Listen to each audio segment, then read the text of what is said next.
Welcome back to Full On Football. Didn't take long, did it? And we're back again. And of course, we're here with Ben Dale, coach of Seaford, and Jonathan Negus from Adelaide City. Guys, Premier League, again, it's looking like a very tight league, as it normally is. We haven't seen too many goals last round, but a few this time. Again, very, very interesting. We had Sassy and Salisbury coming up, and Croydon and White City coming down and proving to be very big threats here in this league, especially White City.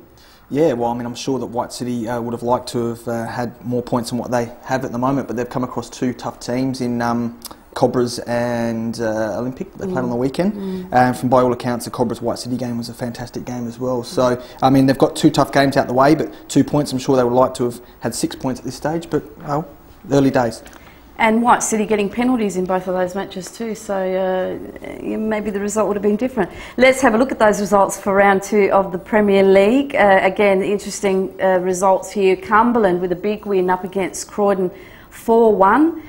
McDonald scoring 2. McDonald's prolific here. Consalvo scoring, and also McDonald scoring there, and Klimek scoring for Croydon. Panthers nil, Adelaide Comets 2. So Panthers going down for their second game in a row, which is obviously something that they need to pick up from. Ribeiro and Dimotsidis scoring for Comets. Adelaide Olympic 3, White City Woodville 3.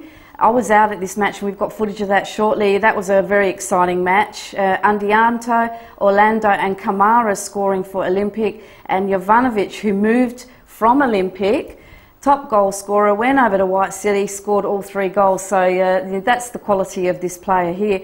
Now the Sassy and Salisbury match was postponed. Of course, all of the games that were played over the weekend were postponed due to weather, being the policy of FFSA. If it's over 33 degrees, you cannot play during the day. So Sassy and Salisbury now going to be played Tuesday, 31st of March at 8 p.m. And then, of course, the Pirates and Cobras game was postponed as well due to functions or club not being able to play. So, and that's to be advised yet, so we don't have the date of that match as yet. But that, you were saying, that's going to be a very vital game there, because they're both, middle of the table. I think they'd both be, and they'd both be wanting promotion this year. You'd be thinking, obviously. I mean, so yeah, it's an important game, and I'm sure they'd want to be playing it as soon as possible. Yeah, we spoke about it last week that Cobras did make quite a few new signings. There's about 7 or 8 signings to their club, and they are out for business. They mean business, and they want promotion as well. So again, as the year goes on, it's going to be very exciting to see how they all pan out.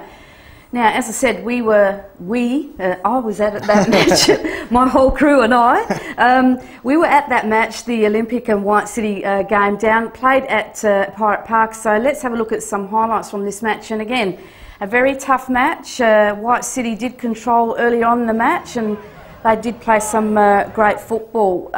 Did have a few shots at goal that went a bit astray.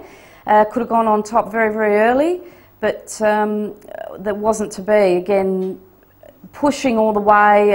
Jovanovic integral in his role in the match. Their midfield was playing very well, as did their defence when Olympic did come down. And you see Manilev there going for a goal and just lifting that ball up instead of in the goal. So that was a bit unfortunate. And again, another shot that they missed early on in the match. So, they were really pumping these goals. A great save there by Matosevic. So, to have a goal up Matosevic, you've got Matosevic down one end, Stam down the other for White City. And, of course, their hard work eventually paid off thanks to Sturjan Jovanovic with a header, which I just managed to catch there. And it gave White City a well-earned lead. But then Olympic did hit back. Very unfortunate with their next shot that we see here on film, because it hit the post. They could have gone equalised at 1-1 there, but wasn't to be. Very, very lucky there for White City. And then late in the half, Amara Kamara scored against his old club, so he used to play for White City for reserves. And again, that was 1-1. Sorry, that wasn't Amara, that was... who was that? That was Orlando, yeah, it was. And here we have the goal by Amara, and a good goal too. So they went 2-1 up into the break. So again, very exciting stuff, and you know, Stan was caught off there. You know, you can't do much about that. But see look, Daniel Nichols featuring there in both the both those goals as Yeah, well. what a signing too. Look, this was a very exciting match because it was the pendulum swung the whole game. Even though White City, if you want to describe, they were on top for most of the match, and as I said, they did control. But to their credit, Olympic did come back and they got another great goal. Shortly, yeah, there we go, we had that goal there. So they went 3-1 up, and that was very early in the second half, again, probably around the 6-minute mark.